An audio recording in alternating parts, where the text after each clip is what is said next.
Oke, Assalamualaikum warahmatullahi wabarakatuh. Bertemu lagi dengan saya Richard Afandi, Learner Grafologi Post-School nomor 1 di Indonesia dan CEO juga founder dari Rich Innovation. Nah, hari ini saya akan membahas tentang baseline.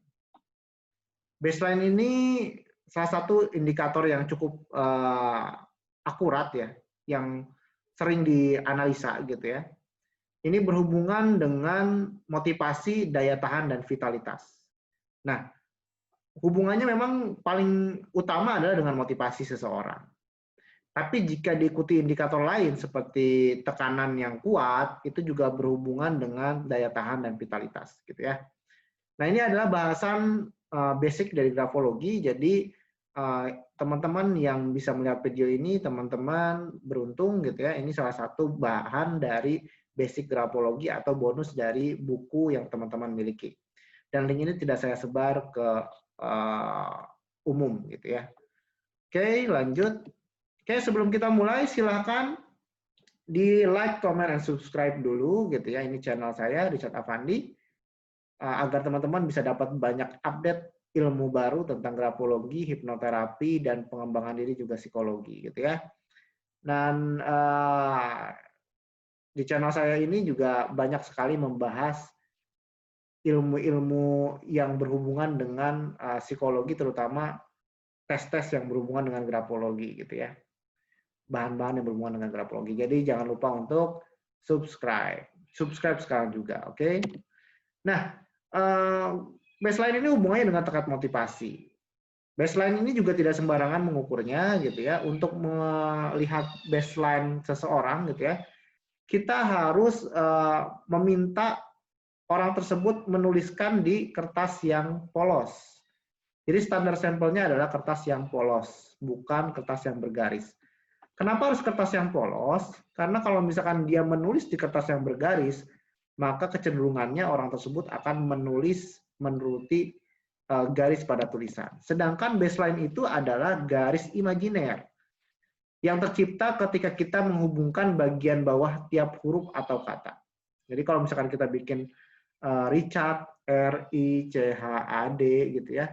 Nah, bagian R-I-C-H-A-D bawahnya itu, jika kita tarik garis, itu akan membentuk bentuk garis baik itu lurus, bergelombang, cembung, atau cekung, juga lain-lain. Gitu ya.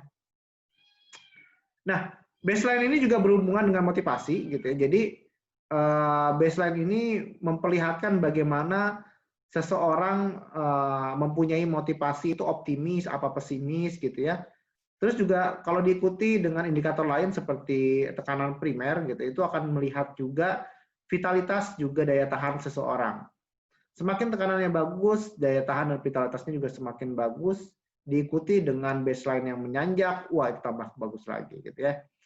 Nah, itu kita belum sampai ke situ, tapi itu bisa memperlihat sampai ke sana gitu ya. Dan motivasi sendiri dibagi dua, ada motivasi intrinsik dan motivasi ekstrinsik. Nah, untuk di dalam grafologi ini bagaimana melihat keduanya ini gitu ya. Motivasi intrinsik itu biasanya di paragraf-paragraf paling bawah gitu ya. Kalau dia menulis satu halaman kertas gitu. Itu biasanya di paragraf terbawah itu adalah motivasi intrinsik. Jadi baseline yang ada di paragraf terbawah itu adalah baseline motivasi yang ada di dalam dirinya seperti apa. Sedangkan paragraf pertama dan kedua itu hubungannya dengan motivasi yang ada di luar, motivasi ekstrinsik seperti itu. Nah, baseline ini juga bukan hanya kata, tapi kalimat per kalimat pun akan kelihatan baseline-nya, gitu ya. Satu baris itu akan kelihatan baseline-nya seperti apa.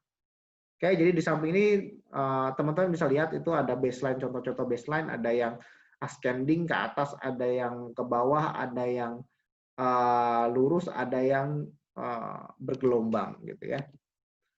Nah, kita mulai dari yang baseline lurus terlebih dahulu. Nah, kalau kita lihat ini kalau ditarik garis kita bisa lihat ya, garisnya lurus ya. Oke. Jadi baseline yang lurus ini apa sih artinya gitu ya?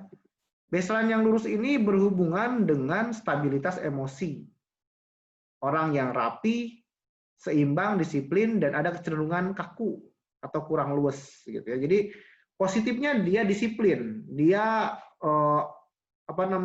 stabil emosinya. nggak terlalu bersemangat-semangat banget, nggak juga ngedown banget, tapi dia stabil gitu ya. Cuman kekurangannya adalah kaku dan kurang luas ketika dia mengerjakan sesuatu, ya datar aja seperti itu gitu ya. Padahal kalau kata Citato gitu ya, life is never flat gitu. Walaupun kalau di grafologi kalau misalkan malah bergelombang artinya malah jadi moody gitu ya. Nah, cenderung naik atau menanjak gitu ya. Nah, penulis yang menulis cenderung naik atau menanjak itu biasanya orang-orang yang optimis dan sikap optimis juga energik gitu ya.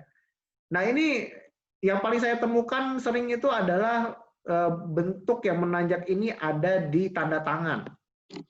Jadi kalau tanda tangan itu kan persona ya, apa yang ingin ditunjukkan ke orang lain. Dan rata-rata artis luar negeri itu tanda tangannya seperti ini dengan menanjak gitu ya. Jadi dia selalu menunjukkan ke orang lain bahwa dia optimis gitu. Dia memperlihatkan dirinya yang punya pandangan yang optimis dan mampu mengerjakan sesuatu, juga energik gitu ya. Seperti itu. Walaupun di tulisannya juga kalau kita lihat Pak Soekarno juga seperti itu ya, tulisannya agak menanjak gitu. Dan hampir semua presiden Republik Indonesia gitu ya, baseline tulisannya beberapa ada yang pasti terbaca, rata-rata tulisannya terbaca gitu ya, dan beberapa ada yang membuat tulisannya itu baseline-nya agak menanjak gitu ya. Jadi ini bahasanya di luar dari baseline, tapi di tanda tangan itu luar biasa kita banyak menemukan cara seseorang menampilkan dirinya seperti itu. Nah, kita masuk ke yang menurun. Tadi kalau yang naik itu artinya orang yang optimis. Lalu kalau menurun gimana? Nah, ini indikasi pesimis. Tapi kita tidak boleh buru-buru langsung menjudge bahwa oh ini orangnya pesimis gitu ya. Ini bisa jadi secara fisik dia sedang lelah juga. Nah, kalau diikuti dengan tekanan yang lemah, itu berarti dia lelah atau dia sedang kondisinya tidak fit gitu.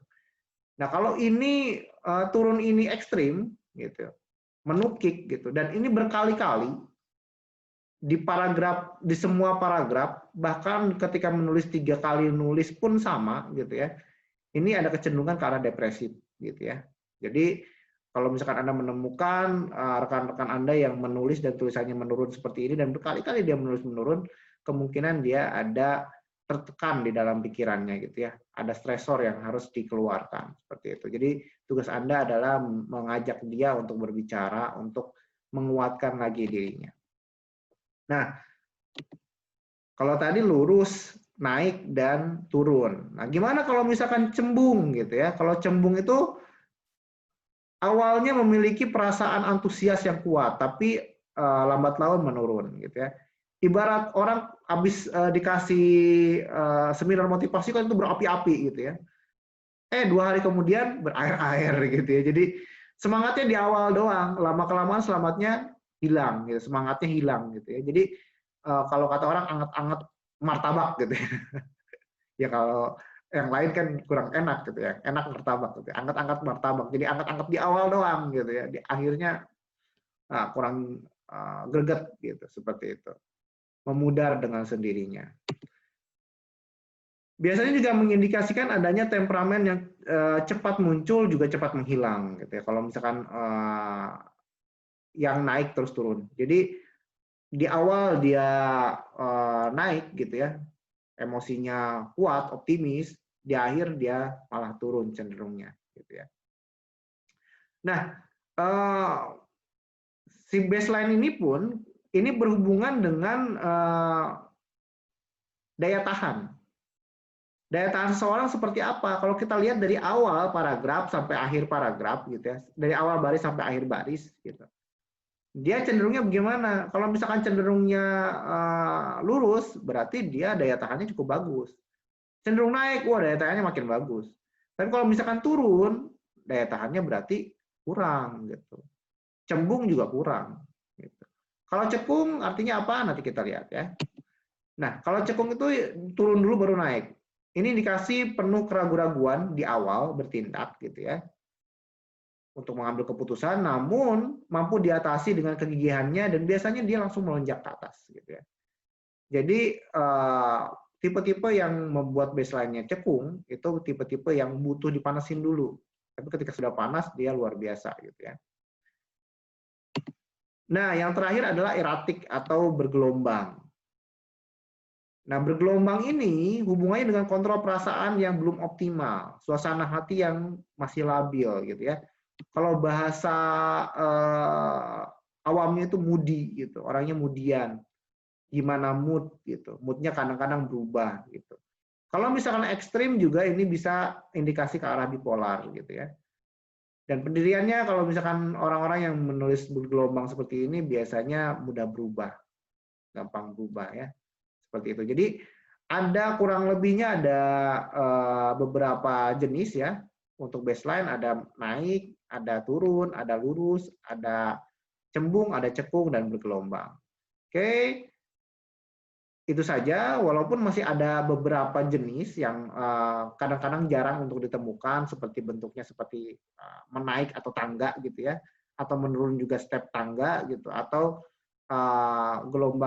bergelombang yang tidak beraturan juga ada gitu. Jadi ada banyak sekali bentuk yang lain yang langka juga yang jarang bentuknya seperti itu, tapi kurang lebih yang mayor atau yang sering kita lihat bentuknya yang seperti ini.